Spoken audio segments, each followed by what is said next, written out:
Hi, I'm Dwayne Brown. Tonight on KPBS Evening Edition, he's in custody. Boston police report they've apprehended the second suspect in the Boston Marathon bombing. We'll bring you a live report. Also ahead, San Diego's Muslim community reacts to the latest information on the Boston bombing suspect. And we've got details on how one San Diego State professor and his grad students helped investigators zero in on the bombing suspects. I'm Peggy Pico. KPBS Evening Edition starts now.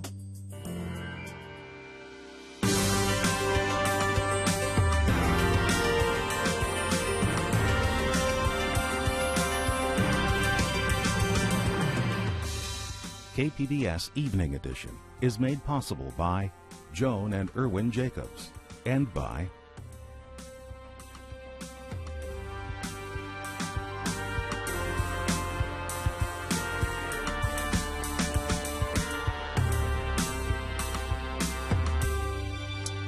Hi, thanks for joining us. Neighbors in Boston are breathing a bit of relief this evening. One bombing suspect is dead and a second taken into custody a short time ago.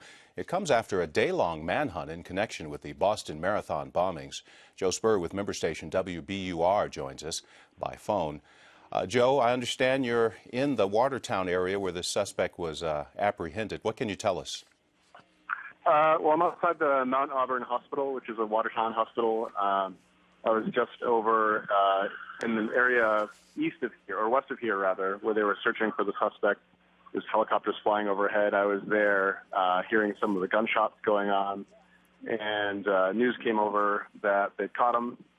Mayor Menino had got on the radio and thanked all the police over the police scanner, and there was word that the suspect was injured and was brought by ambulance to Mount Auburn. So I just rode over here on my bike, and we're kind of waiting. My feeling is that the ambulance might have beat us here, but there's hundreds of people lined up and down the street like a gauntlet. There's news trucks, dozens and dozens of police, which would be a crazy scene on any day of the day. It seems like every corner has been like this today. It's been completely one of the craziest days I've ever experienced. And you martial law. And you actually live in the neighborhood, right? I do. I live in Cambridge, so I was under the lockdown rule today. You're not supposed to go outside. So there were about 5 neighborhoods, sort of suburban area neighborhoods in Boston, surrounding Boston. Totally unprecedented. I don't think that's ever happened in any city. No, all businesses were closed. People were not allowed to go outside or were asked to not go outside, and people were obeying. All the streets were pretty much completely empty. And Joe, you're reporting from the hospital. We heard reports of multiple gunshots within the last hour before he was taken into custody. Do you have any further information about that? Any eyewitness accounts or anything? Sure. I was in the Kenmore area when I heard there were shots fired, and it was less than a half an hour after they'd cleared out the area. The governor, mayor had made an announcement that they were opening up the streets and kind of putting things on standby for the day. So I raced over on my bike and talked to some eyewitnesses who said they saw the suspect try to hop over a fence in the Watertown area. The police saw him. There's a brief but intense gunfire for maybe 5 seconds, a lot of shots, automatic gunfire. The police helicopter was circling, and I heard 7 shots as I was there as well. So it was a tense scene. We didn't know. It was obvious he was cornered, but we didn't know what was going to happen. Right, absolutely. We're looking at pictures of the 2 brothers. Joe Spur is a producer with WBUR in Boston. Thank you for joining us. Thanks, Dwayne. Now, here's what we do know about the suspects, as I alluded. They are brothers. They are ethnic Chechens. Family members say they've been in the U.S. for close to 10 years. The younger brother is reportedly a medical student. He's the one that Joe was just speaking about. One uncle says his older brother, Tamerlan, called him last night to apologize for a rift in the family. Another uncle says the brothers brought shame to the family and to Chechens. Being losers, hatred to those who were able to settle themselves. These are the only reasons I can imagine of. Anything else anything else to do with religion, with Islam. It's a fraud. It's a fake. And now Peggy Pico brings us local reaction to this story. Like most communities around the country, San Diego has kept close tabs on unfolding events in Boston today. Joining me with some local reaction is KPBS investigative reporter Amitha Sharma. Amitha, you were out and about starting very early this morning. You got some local reactions to the events occurring today. What did you find out? Well, like most newsrooms, we engaged in a little bit of soul searching, a little bit of introspection today about how to localize this story to San Diego. There aren't a lot of Chechen people who live here. I mean, there's some Chechen cab drivers, but no organized Chechen community who cared to speak about this. Then news started trickling out about the faith of these two suspects, the two brothers. It is Islam. One of the brothers, the younger brother, I believe, had written on Facebook that his worldview is Islam. The older brother considers himself, at least on Facebook, as a devout Muslim. So we went to go talk to Imam Taha Hassan of the Claremont Mosque. He is somebody who has met with community groups over the years quite frequently to talk about the public perception of these terrorist acts when they are committed by Islamic radicals. So, we wanted to talk to him about his reaction to the events this week as they unfolded. And he said basically that he had reacted to the bombings in Boston on Monday as any person would. Here's what he had to say. We have been following the news closely, and we are very concerned about the safety of people and properties in the Boston area. And as any faith-based community and ethnic group, we felt very sorry for what happened to the innocent people. We believe that this is a crime, and regardless who is behind it. So that was sort of a general take on it, but when you told him, or when he learned that the two suspects in the bombing were Chechen and Muslim, what was his reaction to that? Well, he said that the irony is that his reaction didn't change, but he is well aware that the public's reaction more than likely has changed. In other words, once the public learned that these two suspects were Chechen, that they were Muslim, their ethnicity, their faith, he believes that a lot of people will use this just to reinforce the belief that Islam somehow motivates terrorism. The false belief, necessarily, right? That's a debate. That's a debate for another time, another show.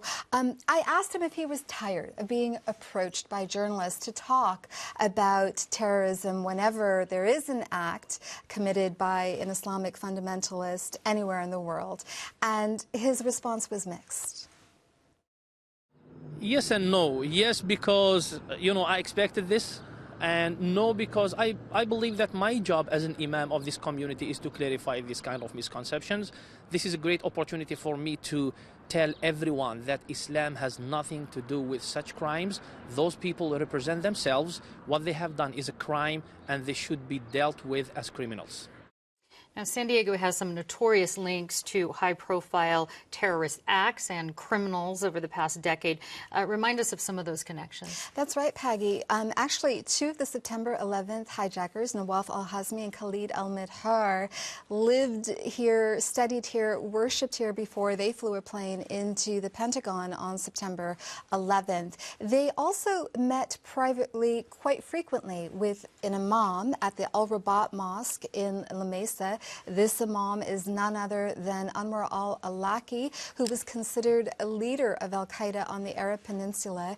He, as you know, was assassinated by the U.S. government in September of 2011. There is also another terrorist group by the name of Al-Shabaab in Somalia. One of the top commanders in that group is a local San Diegan, Jihad Mustafa, who grew up in San Diego. He studied here. He went there, I believe, in 2005. That's what federal officials believe. And then just as recently as February of this year, a jury in San Diego convicted 4 men, including an imam at a local mosque in City Heights, of sending money, conspiring to send money and provide other material support to Al-Shabaab in Somalia. So certainly some history here.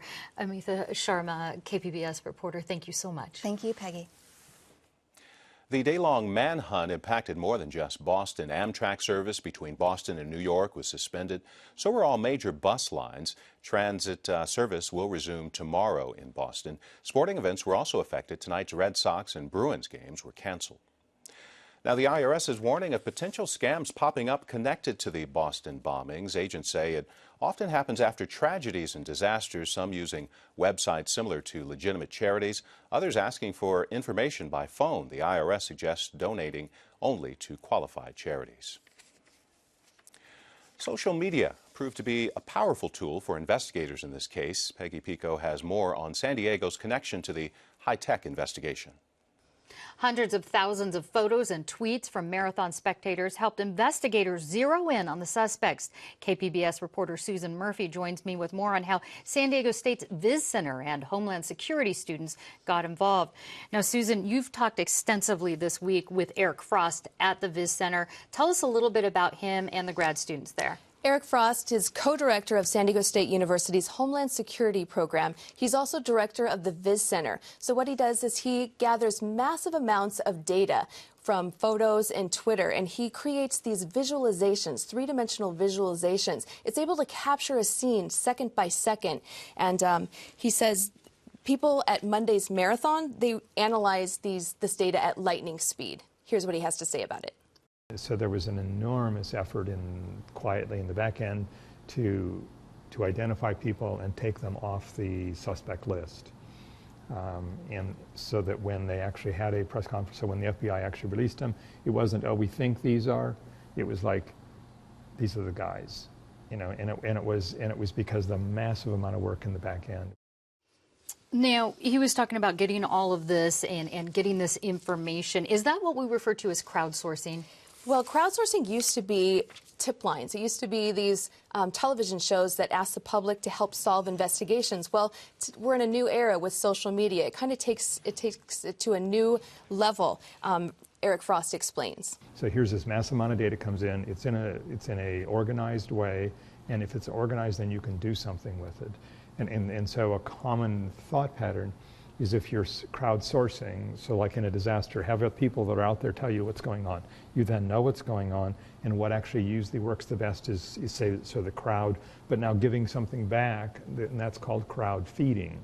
Talking about this crowd feeding, this crowdsourcing, it's this back and forth conversation. It's not just sending in a picture, but there's some drawbacks to that sort of two-way conversation. Yeah, rumors can start. So there were about 8 to 10 people who were wrongly labeled as suspicious. You know, rumors can fly rapidly on Twitter.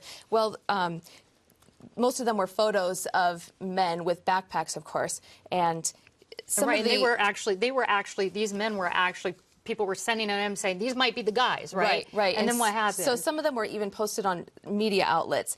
But the positive thing is that most of these people were able to come forward and clear themselves with police. And it also helped investigators to narrow down the suspect list. Yeah, absolutely. So it can work both ways. It could be harmful if you're one of the rumor guys, but certainly helping police zero this in. Now, the Boston Marathon, like the San Diego Marathon or any really public sporting event, has been known for quite a while as a soft target. When you were talking to Frost, he was especially concerned about this now. How come? He says that now that it's happened and it worked, he fears that we've entered into a new era of terrorism. It will get mimicked over and over again because people see, oh, that actually worked really well. And it was on camera, and all these people were looking at it, and this had the right effect, and so I'm going to now do the same thing. So it's like when the first people hijacked an airplane. Our world changed. And for sports events, absolutely, sports events are an extraordinary target.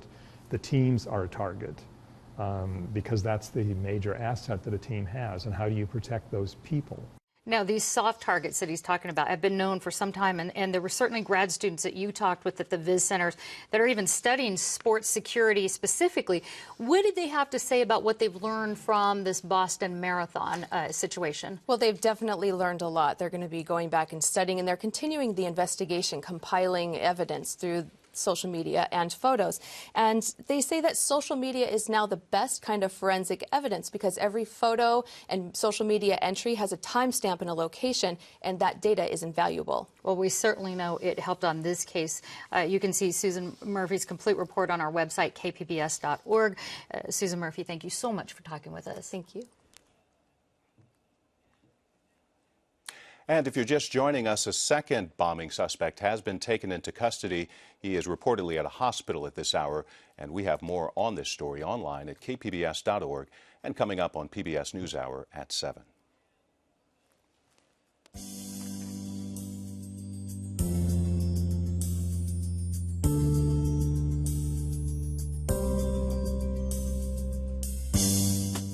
In other news this evening, a brush fire sparked by weapons training on Camp Pendleton is out tonight. Military firefighters doused the remaining hotspots of 2 brush fires. It burned about 425 acres. No buildings were damaged and no one was hurt. 14 bodies have now been recovered from a massive explosion at a fertilizer plant in Texas. Search and rescue teams have been sifting through the rubble for possible survivors. Dozens of homes, an apartment complex, a school, even a nursing home were destroyed. About 200 people were injured. Authorities describe it as an industrial accident sparked by a fire. Congressional offices will begin receiving mail again on Monday after a Mississippi man was arrested on charges he sent poison-laced letters to the president and a U.S. senator. His attorney claims his client was chained to a chair and interrogated for several hours. Assuming it could be restarted safely, would the San Onofre nuclear plant still be a cost-effective way to generate electricity? KPBS North County Bureau Chief Allison St. John says questions about the plant's future are more complex. Bill Hanneman is a nuclear engineer and consultant. He's assessed risk at nuclear power plants around the country. I asked him if he thought it would be cost-effective to bring the troubled San Onofre nuclear power plant back online. I think the answer to that is yes. If you look at the history, the plant has done very well. It's operated essentially 30 years with no real problems like the one that we have now. And it's been a real friend to people in Southern California because it's kept our rates low, believe it or not. And Hanneman says it would be worth spending hundreds of millions of dollars to bring it safely back online because most of the capital equipment costs are already paid off. The addition of new steam generators, even if we have to replace the ones in Unit 3, wouldn't be, I don't think, is that bad because they're only 700 million, let's say. And when you have 1 million or more customers that are paying in, that amount can get paid off rather quickly. We will be able to generate the power to cover those costs. We've been so focused on the failed steam generators at San Onofre, but there are other problems that will cost money, perhaps a lot of money, to address in the not-so-distant future. Do we want to give them another $1 billion in another 5 years to maybe operate for another 7 years when other costs are right there on the horizon? Rochelle Becker of the Alliance for Nuclear Responsibility says California ratepayers need to know what other costs are ahead, like costs triggered by what happened at Fukushima. As you drive into this lovely campground, you notice a sign that says tsunami zone. You notice behind us that there are sirens for emergency planning. You notice the transmission lines that go out of there. And are they safe during a seismic event? Studies of earthquake fault lines off the coast are currently on hold, but could ultimately reveal major retrofits are needed at San Onofre. Becker says another cost is the unresolved issue of where to store nuclear waste.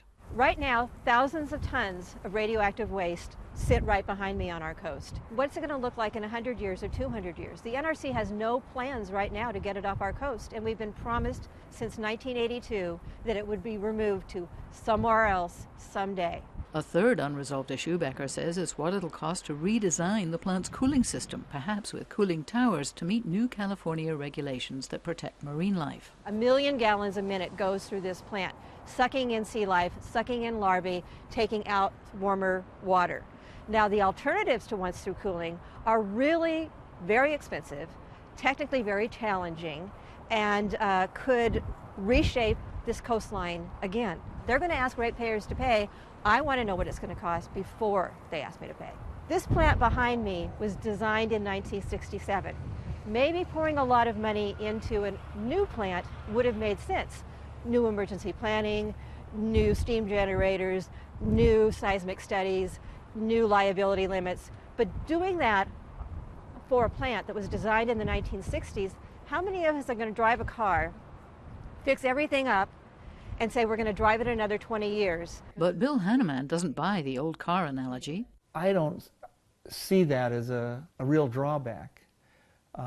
I think I've seen some classic cars that are just beautifully restored, and they're really great to see on the road. And he isn't worried about an accident in the future. I think we're at the edge of the 50-mile radius right here. We're sitting in the range of something from the plant right now. I'm totally comfortable. For me, the trade-offs in having a solid, good electrical system is far better than, worrying about a small risk that we haven't ever encountered before. But Becker says beefed-up evacuation planning required after Fukushima may generate more costs. She believes taxpayers' liability is underestimated. The federal liability limit is $12.6 billion. When you look at what happened to Fukushima, the charges, the damages that they're paying out are over $150 billion. That was a small fishing village in Japan.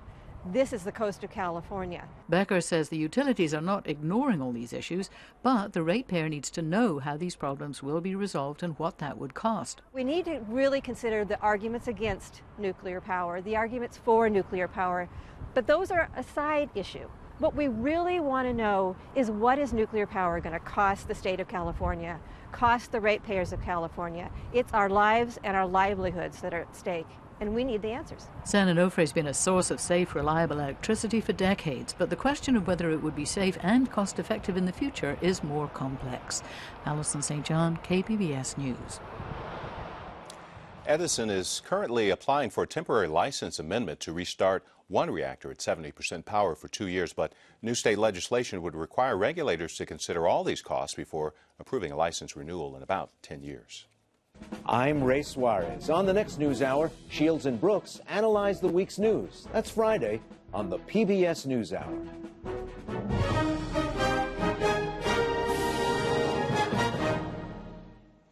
Students at San Diego State College of Business were challenged to invest in their natural abilities and build on their own identity rather than let others define them.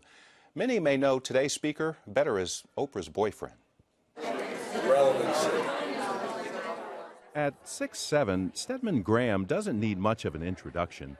He's been conducting leadership training with companies like Cisco Systems, Merrill Lynch, and the Department of Labor for more than 15 years. He told anxious business students at San Diego State, instant gratification must be handled one bite at a time. You can't handle big, until you handle small. Like if they're trying to project,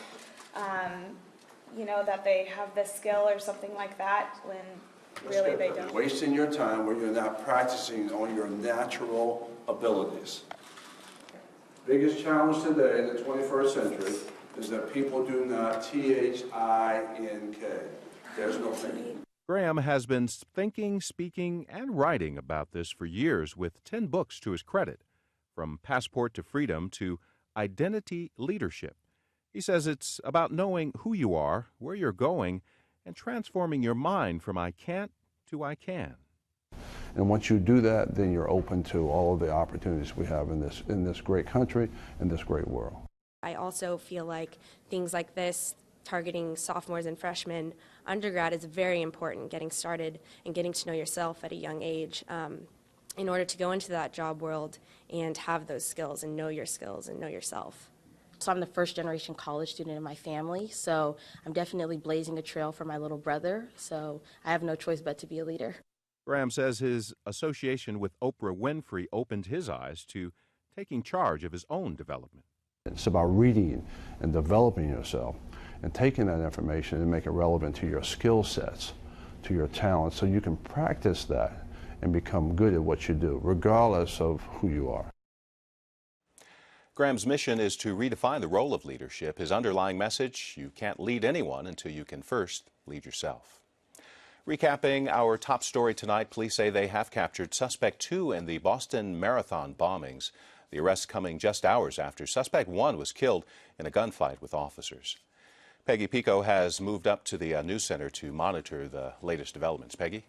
Well, Dwayne, the press conference in Watertown, Massachusetts just wrapped up. U.S. Attorney General there praised people, saying that, you know, everybody worked together, but she did caution that this is an ongoing investigation. Here's what was confirmed at this press conference. About an hour ago, police were able to take the suspect. He was found in a boat in the backyard of a house in New Bedford. You're looking at video here of that suspect. Basically, what happened was the owner of the house said he saw something was amiss with a tarp covering this boat. He lifted up the tarp underneath the boat. The suspect was there. He was covered in blood. He retreated. He called the SWAT team. They came in. The suspect was transported to the same hospital that the police officer who was shot in the exchange last night is being treated for. We have not confirmed his condition, other than it was serious, according to police at this press conference. The suspect was covered in blood, as they said, their words, and had what appeared, as they said, a gunshot wound. However, he is still alive. Now, meanwhile, just before that, as police and SWAT teams were retreating from the area, hundreds and literally hundreds of people, we got reports from reporters on the ground, lined the streets, were applauding, were clapping, there were flags being waved. They were celebrating this arrest as sort of a relief of just this horrendous week and everything that's happened. So we will stay on this, but that's what we've got so far back from going on in Massachusetts. All right, thanks, Peggy. We'll have more coverage, of course, on this story on PBS NewsHour coming up next, and continuing coverage on the radio and online at kpbs.org. Thanks for joining us. Have a great weekend.